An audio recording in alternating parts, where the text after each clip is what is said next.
Jelang laga kualifikasi Piala Dunia lawan Tiongkok, penyerang timnas Indonesia Ole Romani telah berada di Bali untuk mengikuti pemusatan latihan.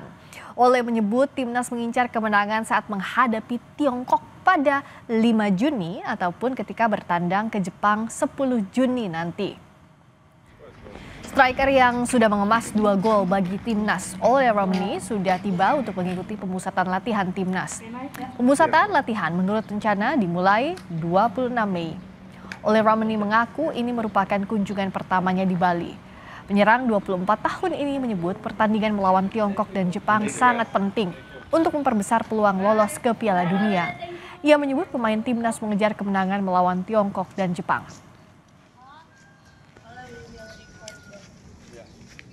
Yes, nice. This is my first time Bali, so I also think it's a little bit less hot, the humidity in Jakarta, so it's only better, you know. So yeah, really important matches. We know what you gotta do, you know. We have to win the games to make a chance to go to the World Cup. So but we always go for the win, so nothing changed. PSSI memilih legenda Ajax Amsterdam, Simon Tahamata, menjadi kepala pemandu bakat sepak bola nasional. Simon bertanggung jawab untuk mencari para pemain muda potensial untuk timnas.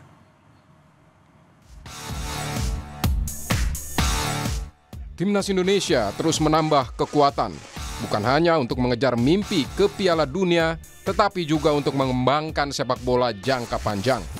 Yang terbaru, PSSI resmi merekrut legenda Ajax Amsterdam, Simon Tahamata, untuk menjadi kepala pencari bakat. Simon akan bertanggung jawab untuk memantau, mengidentifikasi para pemain muda potensial untuk timnas. Ketua Umum Erick Thohir menyebut sangat antusias menyambut Simon Tahamata dalam keluarga besar PSSI.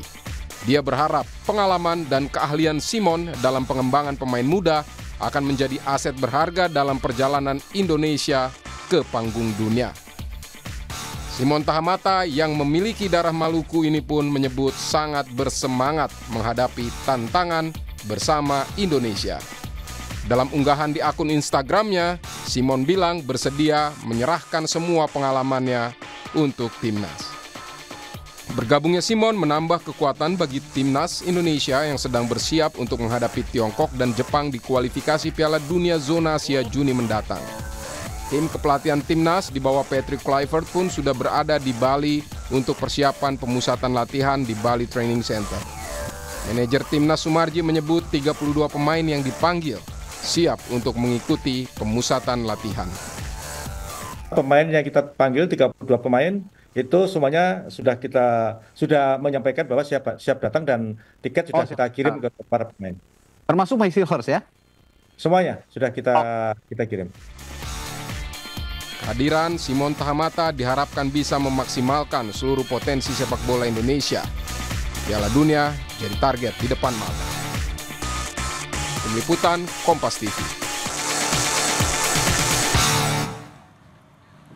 Simon Tahamata resmi menjadi pemandu bakat sepak bola nasional. Bagaimana kontribusi yang dapat dipersembahkan untuk timnas dalam waktu dekat? Kita akan membahas bersama analis sepak bola M. Kusnaini. Bungkus, selamat malam.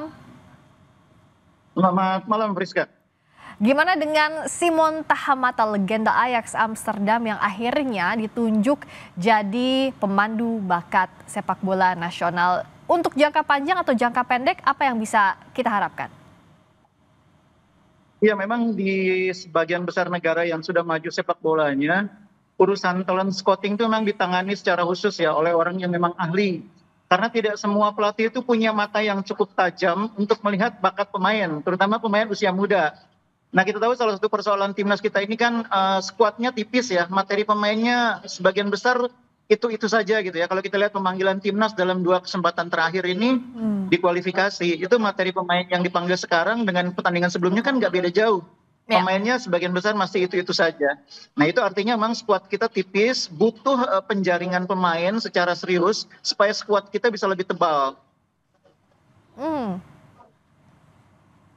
Oke, Bungkus. Nah, bicara soal jadi talent scout ini, apakah memang nanti Simon Tahamata harus tinggal di Indonesia? Karena mau nggak mau kan kalau menjaring bakat, harus tahu bagaimana atmosfer di sini, harus memantau Liga 1, siapa-siapa saja pemain yang potensial, nggak cuma bicara soal siapa potensi pemain naturalisasi kan? Iya betul, jadi memang kehadiran Simon ini diharapkan bisa membuat tim nasional ini punya orang yang lebih banyak waktu melihat mengamati pertandingan. Kita lihat kan timnas sekarang ini pelatihnya relatif sebentar ya, tidak terlalu banyak mengamati pertandingan, entah itu Coach Patrick Kluivert, Daniel Ansat, atau pelatih-pelatih yang lain itu cuma 1-2 pertandingan aja yang sempat dilihat. Sehingga memang pengamatannya juga tidak maksimal. Nah harus ada orang yang secara sungguh-sungguh mengikuti pertandingan pekan ke pekan, mengikuti kompetisi berbagai usia muda. Tidak hanya kompetisi Liga 1, Liga 2, Liga 3, termasuk kompetisi Elite Pro Academy juga dipantau. Nah orangnya memang harus orang yang sungguh-sungguh bersedia untuk lebih banyak waktu di Indonesia. Nah Coach Simon ini kan punya kultur Indonesia ya. Sehingga mudah-mudahan dengan kultur yang demikian akan membuat dia punya waktu lebih banyak, punya passion lebih banyak untuk melihat lebih dekat perkembangan sepak bola Indonesia.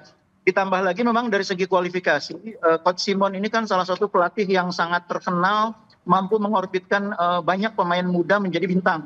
Ada beberapa nama yang sudah pernah diorbitkan oleh Coach Simon Tahamata, ada Ryan Gravenberch, ada Frankie de Jong, ada banyak nama lagi, termasuk Matthijs de Ligt di Ajax dulu. Jadi memang ini pelatih yang kualitasnya sangat baik sebagai orang yang mampu mengorbitkan, melihat dengan ketajaman matanya pemain yang punya potensi. Nah diharapkan banyak pemain muda Indonesia nanti yang terpantau oleh Coach Simon dan dapat diangkat potensinya ke jenjang lebih tinggi. Nah kalau bicara latar belakangnya Ajax Amsterdam dari Belanda lagi, kalau Bungkus melihatnya apakah faktor komunikasi dengan pelatih kepala, dengan Coach Patrick, atau memang sejauh ini yang banyak dinaturalisasi ya pemainnya dari Belanda, dan juga bagaimana kulturnya ini juga dekat, selain juga karena latar belakangnya Simon Tahamata ini kan punya darah Indonesia. Gimana kalau Bungkus lihat latar belakangnya Simon?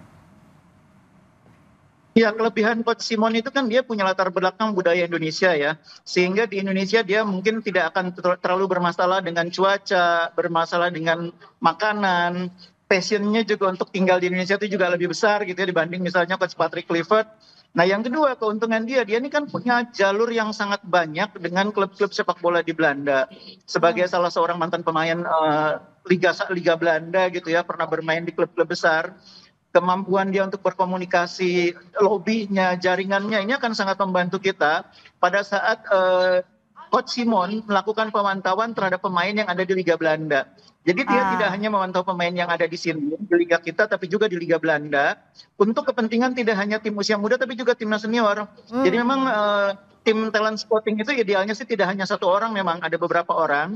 Sehingga Coach Simon Tahamata juga tidak terlalu berat bebannya harus begitu banyak yang harus dilihat gitu ya. Iya. Ini memang perlu pertimbangan lagi dari PSSI ke depannya. Tidak hanya Coach Simon Tahamata, tapi juga ada tim talent scouting yang lain. Oke, jadi kalau Coach Simon Tahamata idealnya adalah head of scouting, tapi punya tim lagi harusnya ya yang sama-sama menjaring untuk memantau, membantu Coach Simon untuk menjaring siapa-siapa saja bakat yang bisa masuk di timnas. Tapi Bungkus, kita nggak cuma ngomongin soal Coach Simon, karena kita juga akan ngomongin bagaimana persiapan timnas Indonesia jelang kualifikasi Piala Dunia, tapi nanti usai jeda tetap di Sapa Indonesia Malam.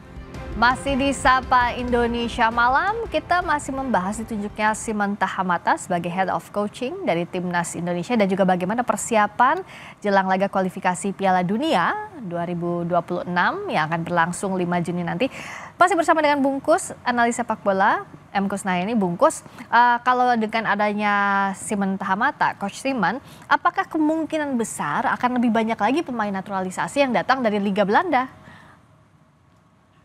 Ya itu opsi yang sangat terbuka ya, karena kita pada dasarnya kan membuka peluang untuk naturalisasi itu kan tidak ada limit gitu ya. Artinya di mana ada pemain yang berkualitas, yang bisa menambah kekuatan timnas, tentunya kita tidak akan menolak kesempatan itu.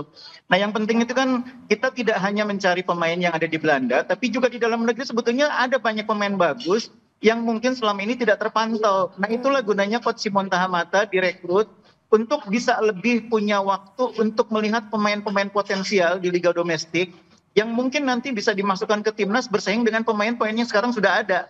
Itu persoalannya yang selama ini terjadi. Pelatih timnas senior ini waktunya terbatas untuk melihat pemain yang ada di kompetisi domestik. Oke, nah bicara soal persiapan kan paling dekat ya sekarang kualifikasi Piala Dunia ya Bungkus. Kan Iya. kalau bicara soal TC di Bali ini rencananya sampai 31 Mei. Nah 1 Juni ke Jakarta. Sebenarnya apa sih yang akan membedakan training camp di sana di Bali dan juga di Jakarta, apa yang berbeda? Jadi kalau saya melihat TC di Bali itu lebih banyak pertama untuk membangun chemistry ya. Karena pemain ini kan banyak yang ketika pertandingan di round sebelumnya itu kan cuma berkumpul 1-2 hari langsung bertanding. Nah saya pikir dengan adanya TC di Bali mereka pulang dari kompetisi. Sebagian besar ini kan pemain baru selesai berkompetisi. Itu mereka bisa merasa rileks berada di Bali. Semua orang tahulah bagaimana nikmatnya kalau berada di Bali, bisa berwisata, bisa merasakan suasana pulau yang indah, dan mereka dengan cara seperti itu bisa melepaskan ketegangan sudah kompetisi selesai, sekaligus membangun chemistry. Itu nomor satu ya. Iya. Nomor dua, ini ada beberapa pemain sebetulnya yang kondisinya sudah menurun karena kompetisi sudah selesai mungkin sekitar 2 minggu ya, 2 minggu sebelum TC. Jadi ada beberapa pemain yang sudah 1 minggu ini tidak berlatih mungkin karena kompetisinya sudah selesai. Atau kalaupun berlatih mungkin berlatihnya sendiri, tidak bersama tim. Nah itu kondisinya akan menurun pemain yang tidak melakukan latihan secara serius. Karena itu menjelang pertandingan tentu pemain harus dipulihkan kondisinya dengan cara TC seperti ini. Jadi semuanya digarap secara teknis, secara fisik, sehingga nanti menjelang pertandingan akan lebih siap. Di Jakarta itu mulai fokus ke persiapan strateginya, kurang lebih seperti itu. Jadi di Bali itu recovery plus refreshing juga ya kalau kita lihat suasananya di sana. Iya. Untuk chemistry juga ya Bungkus. Betul. Jadi itu pentingnya TC di Bali itu menurut saya. Karena tim ini jarang sekali berkumpul selama ini. Baru berkumpul 1-2 hari sebelum timnas bertanding. Sehingga di lapangan seringkali persoalan chemistry itu membuat terjadi kesalahan-kesalahan yang tidak perlu. Mudah-mudahan dengan adanya TC di Bali, chemistry terbangun, komunikasi juga jadi lebih baik. Sehingga di lapangan nanti tidak ada kesalahan-kesalahan yang sebetulnya tidak perlu terjadi. Nah tapi bicara soal yang tidak hanya kita bicara TC, ada refreshing, ada recovery di sana. Tapi pada nyatanya di atas kertas kita akan absen beberapa pemain pada saat laga melawan Tiongkok. Ada Lino, ada juga sudah pasti itu karena akumulasi kartu kuning mereka berdua. Juga ada Kevin Dix. Apakah 32 pemain ini, ya minus mereka bertiga, ataupun juga kalau Dix kemungkinannya akan tipis sekali kalau dimainkan, ini bisa menutupi kekurangan timnas, sementara kita ini baru bounce back saat melawan Bahrain kemarin, Bungkus? Iya, memang pasti akan sedikit berkurang ya. Tidak hadirnya pemain seperti Orat Mangun, Kevin Dix yang biasanya merupakan starter. Iya. Itu akan mengurangi daya dobrak di depan maupun kekuatan di lini pertahanan. Begitu juga dengan absennya Lino ya, pemain lokal yang mampu bersaing berada di line up utama. Kalau absennya Martin Pas, saya tidak terlalu khawatir karena kita punya Audiero ya. Lalu ada pelapisnya, ada Nadeo, ada Hernando juga kualitasnya tidak jauh berbeda. Tapi memang di posisi yang lain, Kevin Dix di bek kanan, kemudian Orat Mangun di depan, itu cukup mengganggu ya, cukup mengurangi kekuatan kita. Apalagi sebetulnya ketika melawan Bahrain kita sudah menemukan sebetulnya format bermainnya, sudah menemukan skuad atau formasi utama. Nah sekarang ketika skuadnya sudah jadi, sudah terbentuk, harus berubah lagi. Nah ini tentu butuh waktu. Makanya TC di Bali plus di Jakarta jadi sangat penting. Oke, kita berdoa dimaksimalkan TC di Bali juga di Jakarta karena nanti pasti di GBK akan penuh merah para pendukung timnas Indonesia yang berharap di laga lawan Tiongkok. Mau nggak mau harus menang soalnya Bungkus ya. Iya harus menang kalau kita mau lolos ke putaran keempat ya. Kalau lolos langsung saya yakin sulit sekali. Putaran keempat lah realistisnya. Minimal lolos ke putaran keempat, kita sama-sama dukung timnas. Terima kasih M. Kusnaini Bungkus, analis sepak bola telah bergabung di Sapa Indonesia Malam. Berikutnya saudara yang juga jadi sorotan, Presiden ke-7 Republik Indonesia Joko Widodo menanggapi hasil uji lab 4 keaslian ijazahnya oleh Bares Krim Polri. Informasinya usai jeda.